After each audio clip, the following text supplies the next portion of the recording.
Hello friends, welcome to MS Maths. In this video, we are going to discuss about a homogeneous system of linear equation solution.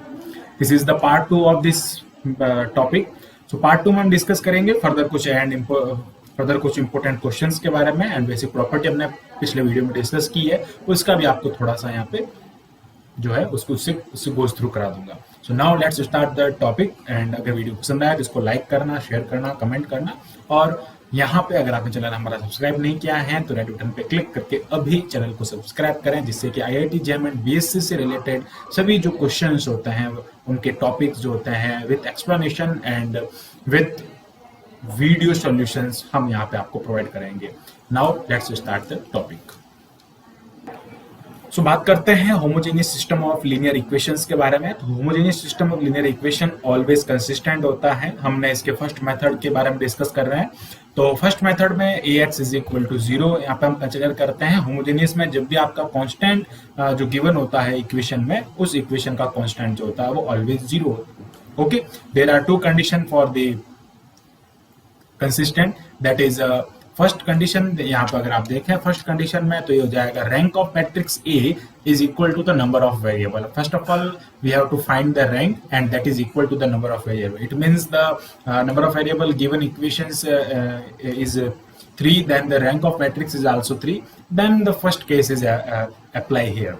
Okay, then the solution of that equation, that is unique solution, it also known as zero solution or trivial solution. Okay, second हम बात करते हैं यहाँ पे second condition की, that is rank of matrix A is less than number of variable. Number of variable, if number of variable of given equation that is 3, then the rank can be that 2 or 1. Okay, फिर बात करते हैं इसकी condition के बारे में. What is the condition? That the solution of that equation it is will be a infinite solution. It is non as the non zero solution and non trivial solution. Okay, ये सारा हमने first video में discuss कर लिया है. फिर बात करता हूं मैं यहाँ पे सेकंड मेथड के बारे में. सेकंड मेथड में हम क्या करेंगे कि we are to find the determinant of that matrix, and if the determinant is not is equal to 0, then the matrix A is a non-singular matrix. Okay, then non-singular matrix, then the solution of that matrix is a trivial solution. You can see here, this is the trivial solution. Trivial solution is known as zero solution and known as unique solution. And if the matrix, if the determinant of that matrix is equal to 0, then the matrix is a singular matrix. Then singular matrix, if the matrix is singular, then the solution will be non-trivial, non-zero and infinite solution. Okay, इसको आप ऐसे याद रख सकते हो. Non singular है तो trivial होगा और सिंगुलर है तो नॉन ट्रिवियल होगा. तो नॉन जो है वो एक लाइन में यहाँ पे आएगा. तो अब हम बात करते हैं इसी पे बेस्ड एक क्वेश्चन की. पिछले वीडियो में हमने इसका फर्स्ट जो कंडीशन है उस पे डिस्कस किया था. इस पे हमने एक क्वेश्चन डिस्कस किया था. एंड अब हम बात करते हैं इस पे कि जब भी आपके पास में नॉन ट्रिवियल सॉल्यूशन होता है तो आप कैसे सॉल्व करते हैं उसको. Now let's start the video. तो बात करते हैं हम यहाँ पे क्वेश्चन की. तो क्वेश्चन आप यहाँ पे अपनी स्क्रीन पे देख रहे हैं और इस क्वेश्चन को हम यहाँ पे सॉल्व करेंगे. और सॉल्व करने पे हम इसको देखेंगे कि इसका आंसर क्या होता है. ये कौन सी कंडीशन का एक equation system of linear equation है. तो बात करते हैं हम यहाँ पे. First of all consider augmented matrix. अब आर्ग्यूमेंटल मैट्रिक्स कैसे फाइंड करते हैं तो वो आप यहाँ पे देखें. सो हम इसके सॉल्यूशन को करते हैं यहाँ पे. First of all consider the augmented matrix. अब आर्ग्यूमेंटल मैट्रिक्स कैसे फाइंड करेंगे तो वो आप यहाँ पे देखें. आर्ग्यूमेंटल मैट्रिक्स क्या होती है? बेसिकली इसको हम यहाँ पे A.0 से लिखते हैं. 0 इसमें सारे जो है ना ये कांस्टेंट जो होता है 0 होता है, इसलिए अब इसको क्या कहते हैं? Homogeneous system of equation. अगर ये एक भी 0 नहीं होता तो हम इसको कह देते हैं non homogeneous. So basically this is equal to the, first of all हम यहाँ पे कोफिशिएंट मैट्रिक्स लिखेंगे. That is 1 1 and 1. फिर ये हो जाएगा 2. ओके, ये हो जाएगा 2 3 एंड 4. फिर हो जाएगा 2 2 2. ओके, देन हम यहाँ पे इसका पार्टीशन करते हैं. बेसिकली इसका पार्टीशन जो होता है इसके बाद में हम यहाँ पे जो है वो 0 लिखते हैं. Okay, this is the augmented matrix. अब इसको हमको क्या करना है कि एक्लॉन फॉर्म में कन्वर्ट करना है. मीन्स एलिमेंट्री रो ट्रांसफॉर्मेशन का हम यहाँ पे यूज करते हैं. तो क्या होता है एलिमेंट्री रो ट्रांसफॉर्मेशन? इसमें हम यूज कर रहे हैं R2 goes to R2 minus 2 R1 and R3 goes to also R3 minus 2 R1. Then the matrix is converted, then the argumental matrix is convert in the A0. Basically B जो होता है वो 0 है ना, इसलिए यहाँ पे इसको इस टाइप से लिखते हैं. Then ये कन्वर्ट हो जाएगा आपके पास में, यहाँ पे हो जाएगा 1 1 1 and this is 0, this is 1 and this is 3 and sorry, this is 2 and this is 0 0 and 0. Okay, and this is 0 0. So basically now we are to count the pivot element.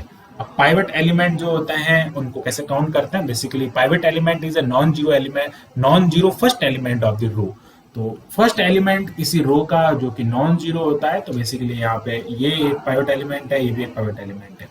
अब pivot element के left hand side में zero या फिर कोई element नहीं होना चाहिए, उसके नीचे भी जो होता है डाउन उसके डाउनवर्ड में भी या तो जीरो होना चाहिए या फिर कोई होना नहीं चाहिए, कोई एलिमेंट वहां पे नहीं होना चाहिए. सो बेसिकली हम क्या करते हैं कि इस वाले कंडीशन में हम यहाँ पे ये देखते हैं कि दिस इज द एक्लॉन फॉर्म, और इसको हम रिड्यूस एक्लॉन फॉर्म में अगर हम कन्वर्ट करते हैं ना, तो रिड्यूस एक्लॉन फॉर्म में अगर आपको कन्वर्ट करना, बेसिकली रैंक जो है यहाँ से भी आप फाइंड कर सकते हो, number rank of matrix that is equal to the number of pivot element, और इसको आप रिड्यूस एक्लॉन फॉर्म में भी कन्वर्ट कर सकते हो, नो प्रॉब्लम. रिड्यूस एक्लॉन फॉर्म में क्या होता है कि पाइवट एलिमेंट के जस्ट ऊपर भी क्या होता है, जीरो होता है. सो बेसिकली अगर मैं इस वाली रो को इसमें से अगर लेस करता हूं तो यहाँ पे ये क्या हो जाएगा, जीरो हो जाएगा. This is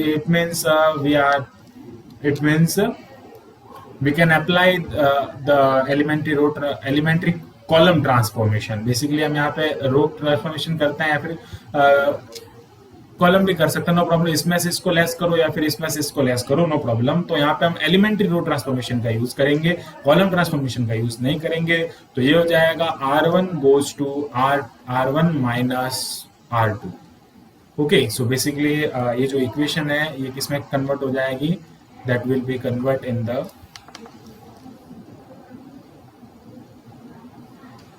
1 0 minus 1. Okay, then 0 1 2 and 0 0 0 and this will be also 0 0 0. Okay, अब ये जो इक्वेशन ये जो मैट्रिक्स है इसमें अगर आप पाइवट एलिमेंट काउंट करते हैं तो this is a pivot element, this is a pivot element. This is called the reduced echelon form of the matrix. Okay, reduced echelon form में क्या होता है, पाइवट एलिमेंट के ऊपर नीचे और लेफ्ट हैंड साइड में जीरो होते हैं. तो देख सकते हैं आप इसके ऊपर जीरो ही है, मींस कोई एलिमेंट नहीं है, इसलिए हम इसको जीरो ही कहेंगे. और अब देखते हैं यहाँ पे number of pivot element, that is rank of that matrix is equal to number of pivot element, that is 2. This is less than number of variable. ये जो है वो वेरिएबल के नंबर से कम है. वेरिएबल जो है इसमें 3 है और ये जो है यहाँ पे रैंक जो है वो 2 है. It means the solution of given system of equation that is non trivial is known as non-trivial is known as non-zero solution. It is called the infinite solution. Okay, so अब यहाँ पे देखना है कि infinite solution है, तो एक जो इसका रो है ना, उस एक रो में पाइवट एलिमेंट नहीं है. सो यहाँ पे हमको क्या करना पड़ेगा कि जो x एंड y की जो वैल्यू है उसको फाइंड करने के लिए एक एलिमेंट को हमको फ्री वेरिएबल काउंट करना पड़ेगा. अब क्यों काउंट करना है वो आप यहाँ पे बिल्कुल अच्छे से समझना. अगर यहाँ पे कोई भी एक एलिमेंट होता तो ये पाइवट एलिमेंट कितने हो जाते, 3 हो जाते. 3 पाइवट एलिमेंट होते तो ये कंडीशन फर्स्ट कंडीशन हो जाती. अब यहाँ पे 2 पाइवट एलिमेंट है, मीन्स पाइवट एलिमेंट 2 है, मीन्स आपको किसी ना किसी को फ्री वेरिएबल यहाँ पे लेट करना पड़ेगा. सो हम फ्री वेरिएबल किसको लेट करेंगे, तो उसके लिए कंडीशन होती है. कंडीशन ये होती है कि जिस कॉलम में which column has no pivot element, which column has no pivot element, then the variable related to that column is known as free variable. So आप देख सकते हैं this is the column of x, this is y and this is z. अब कौन से column में pivot element नहीं है? z वाले कॉलम में पाइवट एलिमेंट नहीं है. इट मीन्स यहाँ पे z को हम जो है वो पाइवट एलिमेंट लेंगे. बट क्या होता है कि अक्सर हम किसी भी जो कॉलम से या फिर किसी भी वेरिएबल को फ्री वेरिएबल काउंट कर लेते हैं. ऐसा नहीं करना होता है. ओनली उस वेरिएबल को फ्री वेरिएबल लेट करना होता है जिससे रिलेटेड कॉलम में पाइवट एलिमेंट नहीं होता. अगर पाइवट एलिमेंट यहाँ पे नहीं होता तो मैं y को यहाँ पे फ्री वेरिएबल काउंट करता. बट यहाँ पे z में नहीं है ना पाइवट एलिमेंट, तो हम यहाँ पे क्या करेंगे, उसको कन्वर्ट करेंगे, उसको लेट करेंगे फ्री वेरिएबल के फॉर्म में. Since the pivot element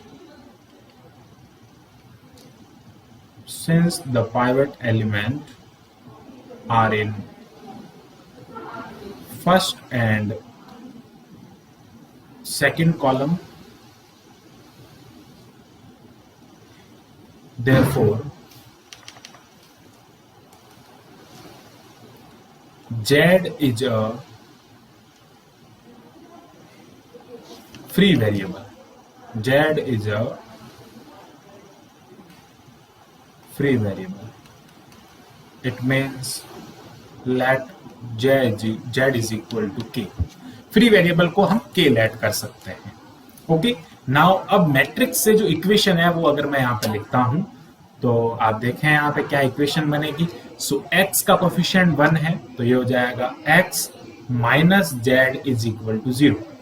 okay, and second जो बनेगा यहाँ पे क्या बन जाएगा, x 0 है तो y plus 2z that is equal to 0 and last तो सब 0 है ना. सो बेसिकली यहाँ पे आपके पास में सॉल्यूशन क्या हो जाएगा, this is equation number 1, this is equation number 2.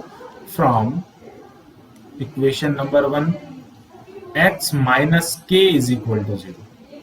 Okay, this is equation number 3 लिख देता हूँ. From equation number 1 and 3 x minus k is equal to 0 then x is equal to k. अगर मैं यहाँ पे पुट करता हूँ इसमें तो ये हो जाएगा, अब मैं यहाँ पे लिखता हूँ from equation number 2 and 3 that is y plus 2k is equal to 0 then y is equal to minus of 2k. So basically हमने यहाँ पे क्या किया, x की वैल्यू फाइंड कर दी, y की वैल्यू फाइंड कर दी एंड z की वैल्यू हमने यहाँ से फाइंड कर दी. अब क्या करना होगा आपको, capital X is equal to the matrix that is X, Y and Z. इसमें हमको पुट करना पड़ेगा ये सब, that is K minus 2K and K. Okay, so answer जो है वो क्या आ जाएगा, X is equal to K. के कोई भी कोफिशिएंट हो सकता है इनका. ओके, इसको हमने लेट किया है, that is 1 minus 2 and 1. So this is the answer. अब इसमें और क्या पूछते हैं, एक कंडीशन ये पूछते हैं कि हाउ क्वेश्चन ये पूछते हैं कि इसमें जो है ना लीनियरली सॉल्यूशंस कितने होंगे. Okay, how many linearly solution in this question, in this system of equation? So how many linearly independent solution? तो basically उसके लिए फॉर्मूला क्या होता है वो आप यहाँ पे देखें. So linearly independent solution जितने होते हैं जितने उसमें फ्री वेरिएबल होते हैं, बट उनको फाइंड भी कैसे करते हैं उसका मैं फॉर्मूला भी बता देता हूँ यहाँ पे. Number of independent solution, note number of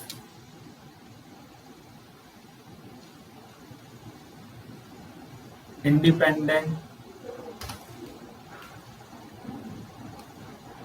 solution that is equal to n minus r.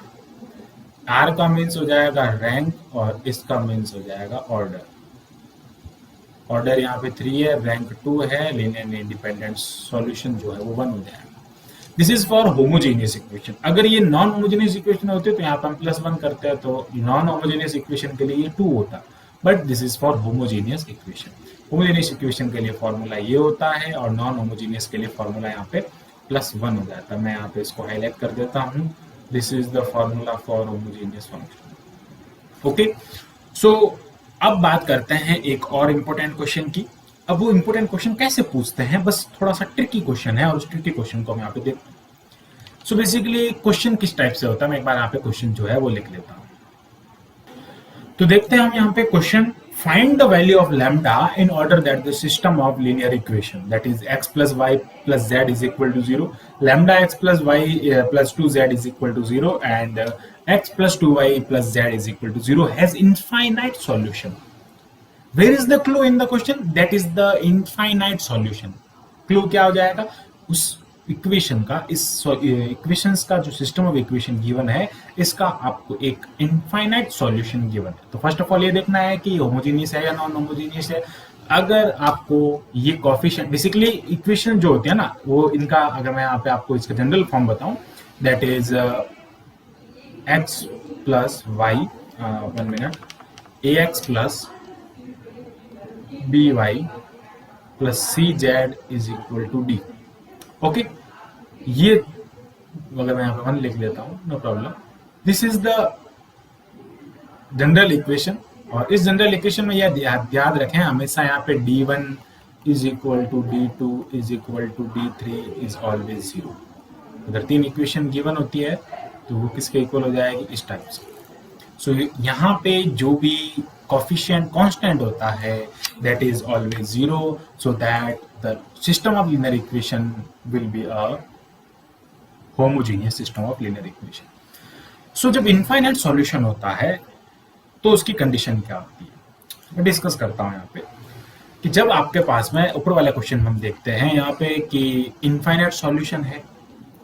अब यहाँ पे इनफाइनाइट सॉल्यूशन है तो क्या हो रहा है, यहाँ पे इस मैट्रिक्स की रैंक जो है वो इससे कम आ रही है। ओके, 2 केस बताए थे मैंने आपको यहाँ पे।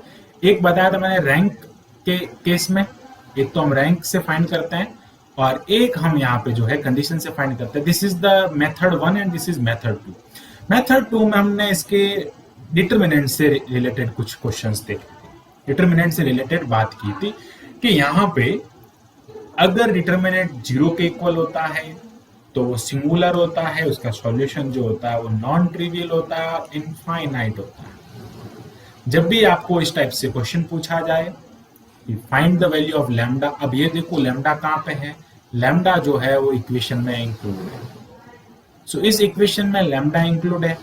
सो बेसिकली हम क्या कर सकते हैं यहाँ से, 1 मिनट, तो यहाँ पे देखना है कि हमको जो इक्वेशन ऑफ सिस्टम का जो सॉल्यूशन है दैट इज इनफाइनाइट सॉल्यूशन, और इनफाइनाइट सॉल्यूशन के लिए हम क्या करेंगे, इसका जो डिटरमिनेंट होगा दैट इज इक्वल टू 0। अब डिटरमिनेंट 0 है ना, लैम्डा यहाँ पे इक्वेशन में है, तो डिटरमिनेंट फाइंड करेंगे तो लैम्डा की वैल्यू ऑलवेज यहाँ से फाइंड हो जाएगी ना। तो इनफाइनाइट का मीनिंग क्या हो गया, इनफाइनाइट का मीनिंग हो गया this is a non trivial solution. अब नॉन ट्रिवियल, नॉन यहाँ पे आ गया तो अगला क्या हो जाएगा, सिंगुलर हो जाएगा। क्या हो जाएगा, सिंगुलर हो जाएगा। सिंगुलर मैट्रिक्स मतलब डिटरमिनेंट इज इक्वल टू 0, तो यहाँ से इसका डिटरमिनेंट फाइंड कर देंगे। डिटरमिनेंट हो जाएगा 1 1 1 एंड ये हो जाएगा 2 माइनस लैम्डा, सॉरी, ये हो जाएगा 1 एंड ये हो जाएगा lambda 1 2 1 2 1 is equal to 0 from this condition. Okay, now हम क्या करेंगे, यहाँ पे इसमें एलिमेंट्री रो ट्रांसफॉर्मेशन का यूज करते हैं, इसमें से इसको एलिमेंट्री कॉलम ट्रांसफॉर्मेशन का यूज कर लेते हैं, इसमें से इसको लेस कर देंगे एंड इसमें से इसको लेस कर देंगे। So basically C1 goes to C1 minus C3, okay, and C2 goes to C2 minus C3। सो आपको यहाँ पे डिटरमिनेंट क्या मिल जाएगा, डिटरमिनेंट दैट इज 0 0 1, ये हो जाएगा 2 minus lambda minus 1 2, this is the 0, this is 1 and this is 1। Okay, 1 minute, ये जब इसमें से हम इसको लेस करेंगे ना, तो 2 माइनस 1 दैट इज 1। अब हमको क्या करना है, यहाँ से इसका जो वैल्यू है वो फाइंड करना है, डिटरमिनेंट को सॉल्व कर देंगे। डिटरमिनेंट सॉल्व करने पर हमको क्या मिलेगा यहाँ पे, इसके रेस्पेक्ट में अगर मैं डिटरमिनेंट सॉल्व करता हूँ इसके रेस्पेक्ट में, तो ये 0 हो जाएगा। इसके रेस्पेक्ट में डिटरमिनेंट को सॉल्व करते हैं तो ये हो जाएगा 2 माइनस लैम्डा माइनस ये हो जाएगा 0 is equal to 0। It means lambda is equal to, अगर आप इसको मैं नीचे लिख लेता हूँ यहाँ पे, 2 minus lambda that is 2 minus lambda is equal to 0 and lambda is equal to 2.